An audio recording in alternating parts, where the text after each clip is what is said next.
আরেকটা জিনিস মনে রাখতে হবে যে কেউ কারো রিজিকে ভাগ বসায় না, কেউ না। আমরা অনেকে মনে করি যে আমি ওকে দিলাম, ওকে খাওয়াইলাম, আমি বোধহয় খাওয়াইলাম। না, সে আপনারটা খায় নাই, সে তার রিজিকই খেয়েছে।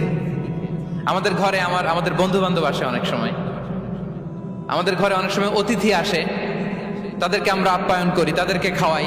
আসলে সে আমারটা খায় না, সে কারটা খায়? তার নিজেরটাই খায়। বিষ্ণু ইসলাম এটা খুব সুন্দর করে বলেছেন। ওনার কাজিন চাচাতো ভাই আব্দুল্লাহ ইবনে আব্বাসকে একদিন অনেক নাসিহা করছিলেন।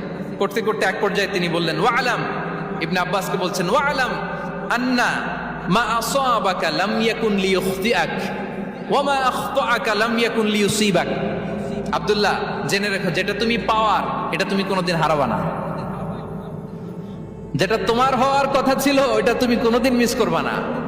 আর যেটা তুমি পাওয়ার কথা না, গোটা বিশ্বের সব শক্তিকে হাতের মুঠোয় আনলেও সেটার দেখা তুমি পাবে না, পাবে না। ওয়ালাম আন্নামা আসাবাকা লাম ইয়াকুন লিইখতিআক ওয়া মা আখতাআকা লাম ইয়াকুন লিইউসিবাক রুফিআতিল আকলাম ওয়া জাফফাতিস সুহুফ।